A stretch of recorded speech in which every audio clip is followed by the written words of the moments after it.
What's up? Dave Lipson here with the Thundrbro Thundrcast. We got a special guest today. This is a special edition. My boy, my bro, Max Wessell. What's up, man? What's up, Dave? Awesome to have Max here. We're going to have some fun conversation and get a little background on Max, tell you why he's so fucking cool and special. We're going to talk training. We're going to talk lifestyle.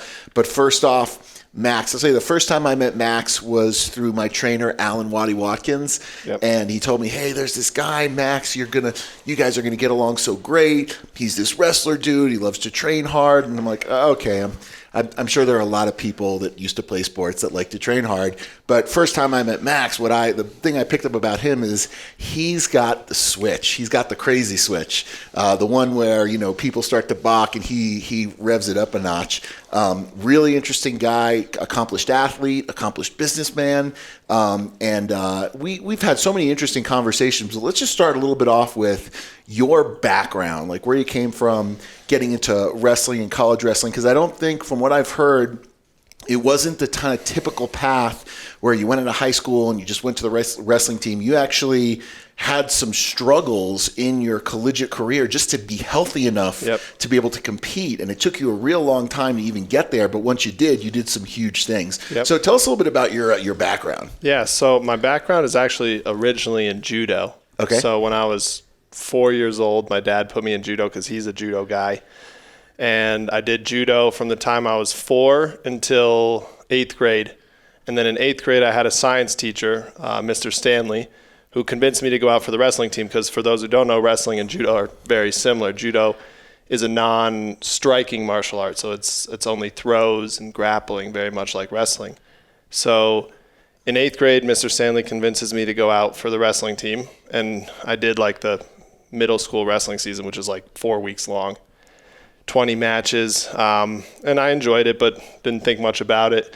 High school comes around, and I'm known as like the Judo kid at this point, and especially in like the wrestling circles. And the high school coach convinces the Judo kid, myself, to go out for the wrestling team. And my freshman year at Boulder High School, I was 145 pounds. Wow.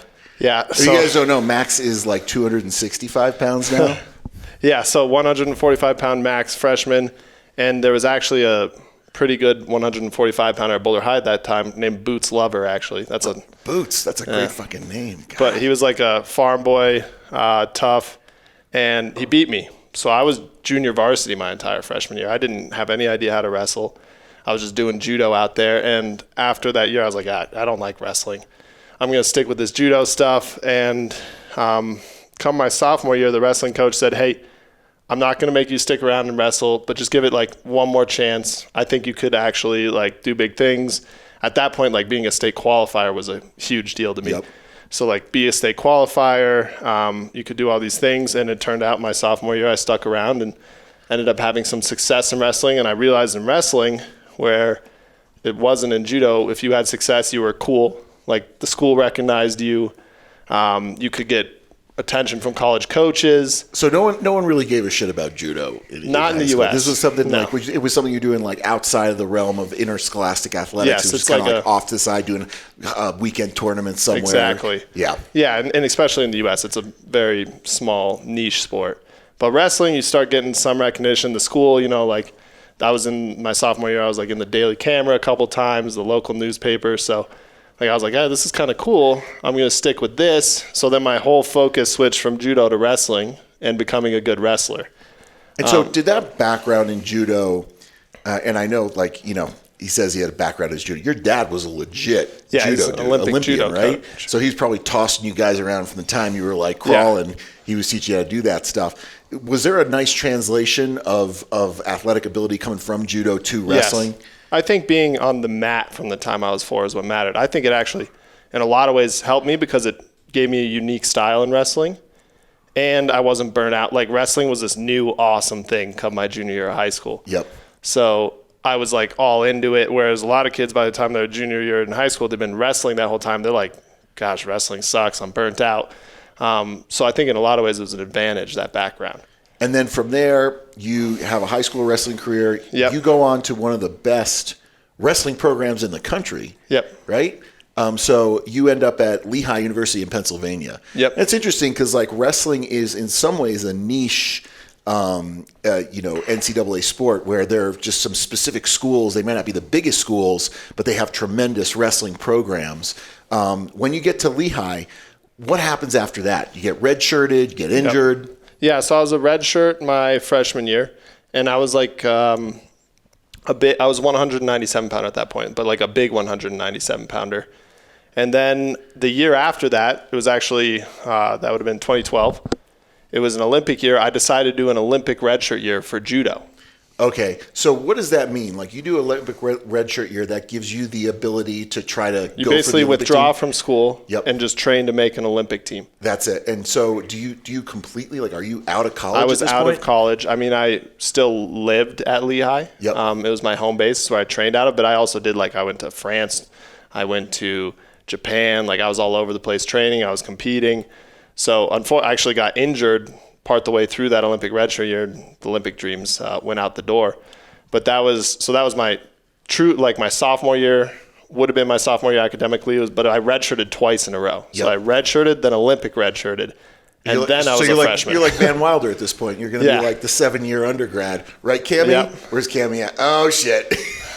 We call those people doctors and lawyers. Yeah, not myself, just a bachelor. But yeah, so then my freshman year comes around, and I was cutting a ton of weight to make 197 pounds. But I learned in that process all this stuff about nutrition, how to eat. I was like, counting all my macros and my calories because I was cutting enough weight where, like, if I didn't do that, I couldn't make 197 pounds. And then at some point, I think it was like halfway through that freshman year of eligibility, I decided this is too much. Cutting the weight sucks. I'm going to switch and be a heavyweight. So heavyweight, like, what is that weight class? It's 285. So anywhere above 197 to 285 is a Okay, heavyweight. it's a pretty big range, like Yeah. a 100-pound range. And, what I thought was really interesting, I know most wrestlers or combat sport athletes, when they're cutting, they'll live above their fighting weight. Yeah. And then they'll try to cut down. But your perspective on this, and I'm totally on board with it in terms of athletic performance, is weigh what you weigh to perform your best, right? Like, Yep. what's the point in being in a certain weight class if you're not your strongest, if you're not your most powerful, and you've gone up against guys that are way bigger. Yeah. What was your weight when you moved to heavyweight? You were in the 250, 260 pound range? Not immediately. That first year I was at heavyweight, I was like 230. Okay. And then the next year, like 245. And then my junior year, which we'll get into that, but I spent that whole year hurt. And then I was like 250. Okay. And I got a funny story because we have a mutual friend, a guy that's kind of known really well in the strength and conditioning world, Zach Ivanesh. And Zach is a really awesome guy. He loves, like, the old school training. His whole thing is underground training, loves wrestling, works with wrestlers, actually works with the Rutgers wrestling team, and does a ton of stuff. He was kind of at that forefront of, like, functional training, kind of that strongman hybrid type of training. And he's made a name for himself there. And so we're good buddies. And when he saw or heard that I was training with you, he knew you because he was at a match where I think Lehigh was playing Rutgers or something, a match against Lehigh and Rutgers or a tournament or something. And he goes, yeah, I saw Max in the back warming up. And he was warming up doing reps with 405. And I turned to the head coach and I said, oh, that's not good. And I thought that was so funny. One of the things that I noticed as an athlete, and I'm sure a lot of people out there have similar stories, like when you play a sport, right, and your identity is tied to the sport from the time you're a little kid. For me, it was baseball. For you, it was judo and wrestling.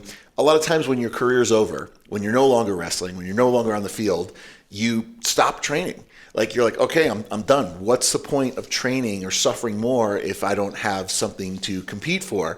You went in the other direction. You got done with your career and you're like, great, now let's start training really hard because you love the grind. Getting to train with you, getting to hang out with you. One of the things that I noticed is that training process of challenging yourself, just the stuff that goes between the ears where, you have to get to that level of mental focus where you're a little bit scared to lift the weight. Like, some people shy from that and some people embrace it. And for me, I love it. Like, that's the funnest thing. And I can tell that you share that stuff. So how did your passion for training, when that athletic career on the mat was done, how did that kind of end up taking you where you're at now, where now you're you're training, you don't have any kind of specific goal you're training for, but holistically, you live like a really clean life. You train hard, you eat well, you keep your body clean. What's motivating you to do that? I think it's just through wrestling, growing up, it's just ingrained into me, like do everything to the best of your ability in all aspects of life. And then no matter what you're trying to achieve at that point in your life, that's going to be the best outcome. So when I was, wrestling in college, I also tried my hardest in academics. I, had my sleep and eating as good as I could, because it was like, if I did all those things right and took care of everything, even spiritual, then like the wrestling outcome would be the outcome that I wanted. It's funny how it all bleeds into each other, right? Yep. Like that's like, we had this saying, I think I heard this years and years ago, and at some point somebody latched onto it and started throwing logos around their gym with it. But the saying was, how you do anything is how you do everything. And so to say like, well, I'm only going to try at sports, I'm only going to try at work, I'm only going to try at academics, that's fine. But at some point that other shit in your life is going to bleed into it and hold you back. So why not bring fucking thunder in everything you do? And that's what I love about Max. Like, we talk about this idea of like Thundrbro and the Thundrbro lifestyle. People usually associate it with training, but in my mind, it should be way more than that. Yeah. It's like, just bring it. And another thing that I really appreciate is your positivity, because that stuff you talked about, spiritual, emotional type of health, that stuff can be poisonous. And I've never heard you put somebody down. I've never heard you say something negative about yourself. It's always, what's the next step forward? Like, what do I need to do? How can I be better? You're not kind of wallowing in self-pity, and you're not afraid to fail. And the people who have the strongest mindsets are often the ones who have failed the most, because you build a skill set every time you fail. Like when you're going through your collegiate wrestling career and you hurt your knee, right? You have two choices. You're either going to be like, fuck it, I'm done, poor me, come feel bad for me, or great, I'm going to use this opportunity to come back better. I'm going to learn from this. I'm going to take those skills and apply it to what comes next. So tell me a little bit, Max, like, you're here in Boulder. You grew up here. You're homegrown. Yep. In my mind, and I know Boulder really well, okay? Boulder's very artistic. Yeah. Boulder's very liberal. Yep. I would not qualify most people in Boulder as being really kind of tough individuals. In my mind, they're more artistic, artisanal in some ways.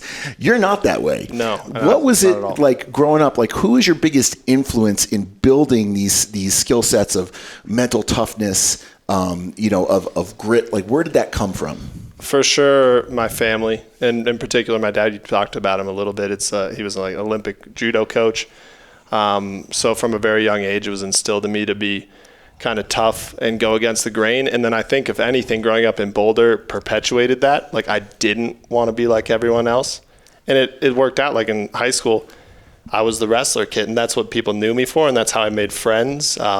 So like, by beating to the beat of my own drum, I was able to kind of create a brand for myself. And then Boulder perpetuated that, because I didn't want to be like everyone else.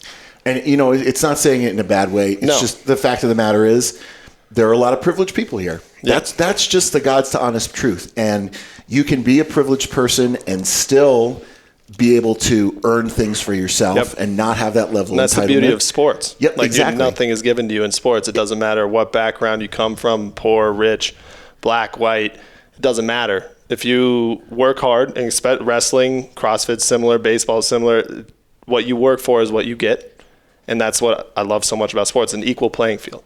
Totally. And so one of the really cool things that I think people sometimes look at is, obviously Max got incredible physicality, lives a good, clean life. But how about, like, what happens after college now? You go and you start your own business. And I was just shocked because, you have so many layers to you, right? It's not just like, I'm not just into the sports or the intellectual stuff, but you want to thrive in every area. Tell us about this business that you start when you get out of college. Yeah, well, actually, I started it while I was in college. It was my junior year, and my business partner, Cody Ferrari, was a lacrosse player at Lehigh. It was his senior year. And he was looking for a job, and he basically Googled jobs for collegiate athletes. And what we found was there was a ton of jobs for collegiate athletes out there, but they're scattered all over the place. There was no one spot to help businesses hire athletes and vice versa. So it's a little hard to categorize, like, we want a college athlete, but it might be in a different field. Yeah. Or maybe the place in the country you want to work isn't necessarily looking for somebody like you. Or it's on a job board like Indeed, and you're getting, like college athletes like encouraged to apply, but you're getting one college athlete for every 50 applicants. Yep. And so Cody and I were like, wait, there's clearly a need here. We want jobs as college athletes. Plus, as a college athlete, you don't get the opportunity to have internships, like all the extracurricular clubs. Your only thing is collegiate athletics. Yeah. Which They own you. It's a different experience, Yeah. right? Like, it's not the typical college experience being a collegiate athlete. And especially if you go to one of these blue chip programs where, you are basically an employee of the university. They own you from the time you wake up to the time you go to bed. It's class, practice, and that's why you're there. It's a much different experience for somebody who's going to college who's there to enjoy the experience and have fun and, stay awake in class or whatever that means. Like, not the same thing. You have to learn time management. You need to learn leadership. You need to learn how to be part of a team. And I think that those are really valuable skills that are very and particularly useful in the business world. Yep, because that's what you are. Yeah, and we took that principle that businesses want to hire student athletes, and student athletes have all these attributes that are really wanted in the business world, and we created a platform to connect the businesses and student athletes directly, and that's InX Athlete. So InX Athlete, you're explaining to me, and I was trying to visualize what this is. I actually looked it up, and it's kind of like, I remember Monster, right? You go look for the job. It's Monster for athletes, where athletes can find employers and employers can find athletes. And what year did you start this? It was an idea in 2015. When it was actually became a business was mid 2017. Okay, cool. And now, where are you guys at now? How many universities do you have signed up? How many athletes do you have on the platform? So on inxathlete.com, which is our national database where anyone can sign up, any athlete can sign up, any business can sign up, and they can connect through that. That's there's several thousand student athletes from 80 plus universities, and there's 250 businesses ranging from, tech startups to the government agencies to engineering firms. That's kind of a very diverse platform from all over the place. And then we have these custom platforms when you said schools signed up, which are so basically our software customized for universities to connect just their student athletes with just their network of alumni donors and their local friendly employers. And that's a newer product of ours. And that was launched just about a year ago. And we have Colorado University, local here, University of Utah, University of Northern Colorado, and then we have a couple, we call them specialty interest groups, like We Coach, which is women's coaches organization in the U.S. and female student athletes. And then we have Winning Edge Leadership Academy, which is kind of a diversity-focused program. They have their own custom school platform as well. Yeah, we got to keep that in mind because Thundrbro is growing pretty rapidly, and we're always looking for the next job to fill, the next employment. One of the hardest things is finding finding good people. And to be honest with you, my take on businesses and employees or all this stuff is, it really doesn't matter what they know or what they can do. It matters how much they care and what they're willing to sacrifice. Because just the idea of knowing that you can teach someone how to do something. You can teach them how to do the admin or whatever it might be, but teaching someone to care is really fucking hard. Really hard. The soft skills are the hardest thing, and that's what employers love about athletes is a lot of these soft skills are ingrained into them through athletics. Yeah, you have to be passionate. To play sports at a high level, you have to be very passionate to get there. You need to know how to sacrifice. You need to know how to fail. Like we all that stuff we were kind of talking about. So now let's shift gears a little bit, okay? Because you're crushing it on all fronts. We get to train together. We have a ton of fun. Max is right now, he's probably 260 pounds, under 10% body fat, 500-pound bench press. What is motivating you to come into the gym every day to maintain this, and what's your goal?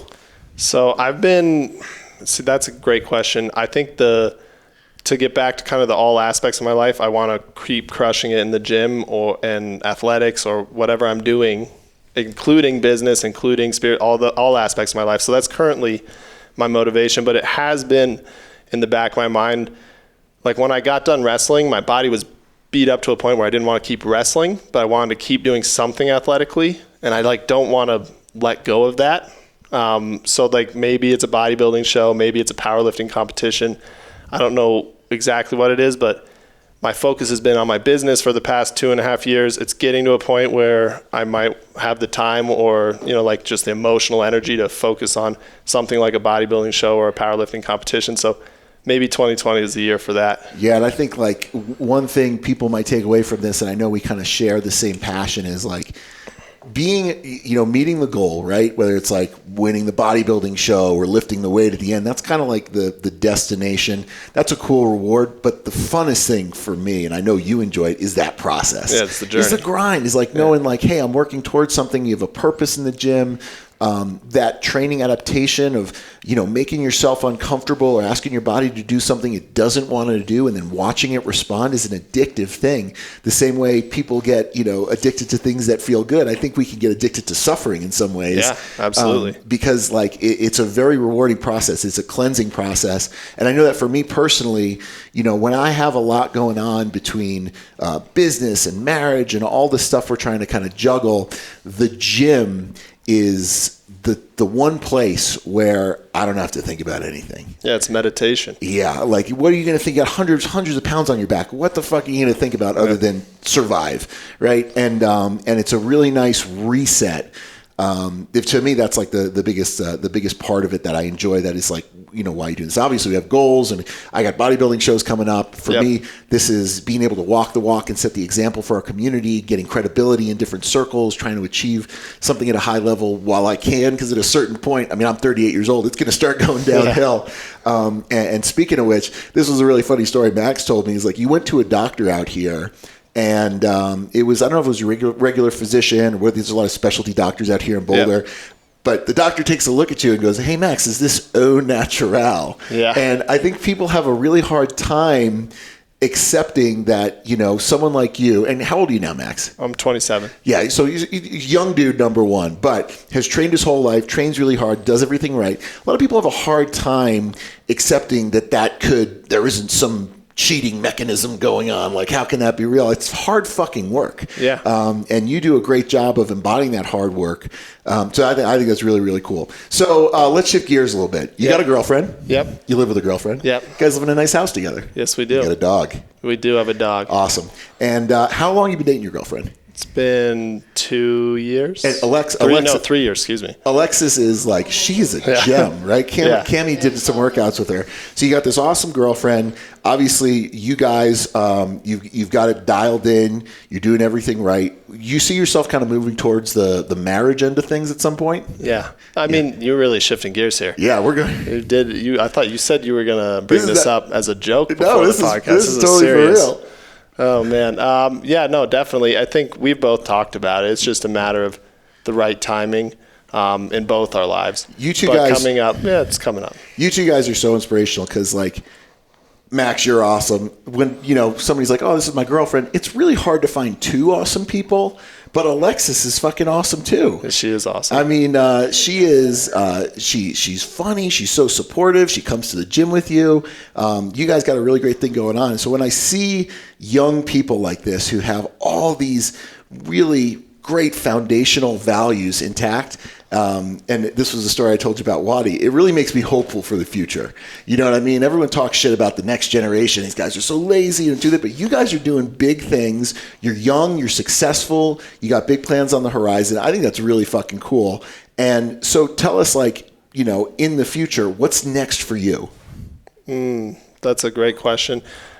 I don't try and focus on the future too much. I just focus on the present and doing everything, today to the best of my ability, and then the long-term outcomes will come because you're doing everything right. Yep. So I like that. Yeah, I don't have any 10-year goals or 20-year goals. I mean, obviously you want to be successful and have a great family and make enough money for everyone in your family to be happy, but I don't focus on those things. Just focus on doing everything right. What's in front of you, whether that's crushing a workout or having your nutrition right or getting your 8 hours of sleep a night or treating your your loved ones well, whatever it is just doing everything that's immediately in front of you right. Okay, so listen, if you are going to propose to Alexis, I got some ideas for you because I'm going to tell you a story. Here's how I proposed to Cammie. Okay. This is a great story. You're going to like this. Cammie was like traveling around the world. She had to do these appearances in like Spain and all these different places. She's on a big road trip. And I knew I wanted to propose to her, so I planned this trip out with a buddy of mine in the Cayman Islands where I was going to arrange to go down there with Cammie. And the guys it was under the whole umbrella of like, hey, we're going to go down to the Cayman Islands and we're going to do a seminar at a CrossFit gym, right? And so I asked Cammie, I'm like, hey, come down to the Cayman Islands. We're going to do this seminar. We're going to have an awesome trip. She tells me flat out, no. I've been traveling too much. I've been around the world. I have finals at school. I'm not going to do it. I got really serious. And I was like, I need you to trust me on this. Just fucking come. So she comes down and she's all red in the ass about it. We go down and we do like a little tiny thing at this gym, but then we're just hanging out in the Cayman Islands and it was awesome. We had these friends there that set us up with all this stuff. We go and, I know I'm going to propose to Cammie, but she has no idea, right? So the whole time I'm really fucking nervous. And I plan this day where we're going to go on the water. We take like a catamaran out and we go to this place called Stingray City. And we're with the stingrays. And then we go scuba diving. The whole time I've got in my shorts my great-grandmother's Holocaust ring in my fucking board shorts in a Ziploc bag in the ocean, and I'm trying to hold on to it with one hand while I'm swimming, and Cammie's like, God, you're a terrible swimmer. You're really bad. I'm like, oh, you're okay. You just do it like this. We go, and we end the day at this place where we're supposed to have sunset on an island, and it's called like Starfish Point or something, where there are all these big starfish in the water.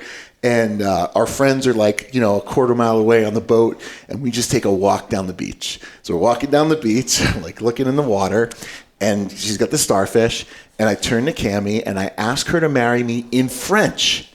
And I don't speak French, dude. Like, I can't tell you how many times I had to rehearse this on Google. I asked her in French, and she didn't say anything. She said nothing. And I was like, maybe she didn't hear me. So I say it again. In French? She's just a little mariage, Wait, so you have to say how old I was.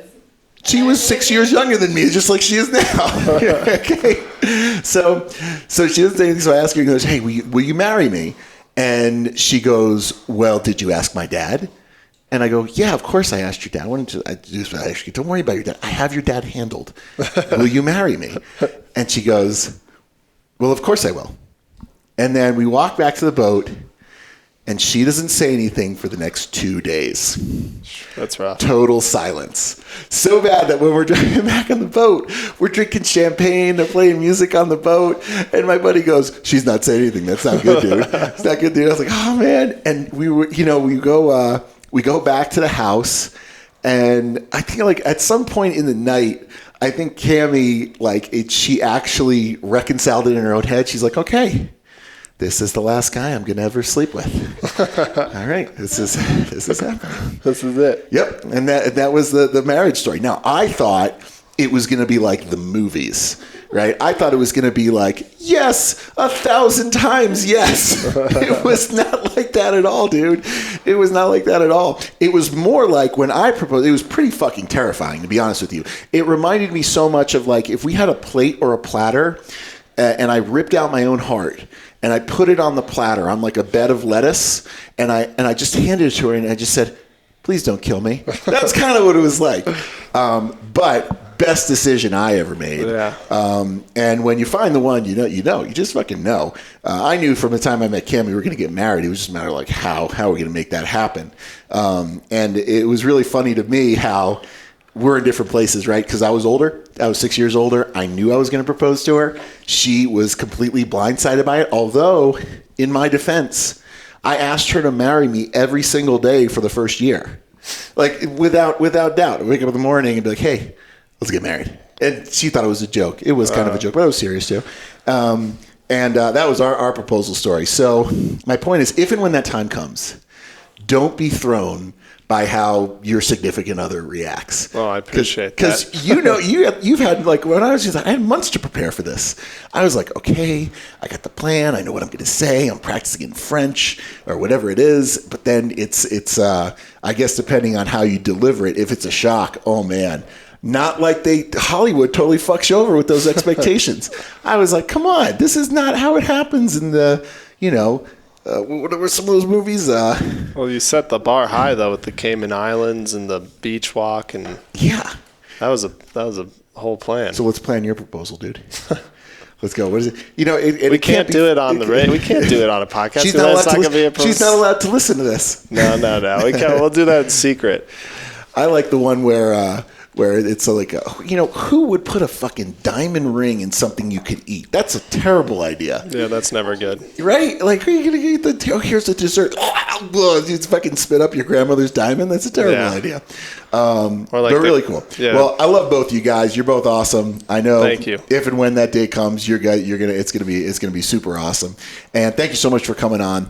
Couple things I want to just kind of lead off with here, as we kind of close out. First, Max, where can people find your business, your platform? It's InXathlete. InXathlete.com. So if you're a current or former NCAA athlete, we can help you find a job. Or if you're just anyone who wants to hire a current or former NCAA athlete, just go to InXathlete.com. That's INXathlete.com. And you are at the official Maximilian. Yeah, although I really suck at Instagram. You're tagged in most of my stuff. Usually, I think some of your greatest Instagram posts are things that I've posted. Probably. Of you slamming. I know you got some really cool stuff coming up. And, for any of you guys listening, we have all kinds of different guests coming on the show. I think Max is just a great example of someone who brings thunder in his whole life. Lives clean, works hard, stays positive, has all the things happening. I know he's going to do huge things in the future. So, Max, thank you so much for coming on, Dave. dude. We're going to have fun. Dave Lipson, Thundrbro Thundrcast, Max Wessell, out.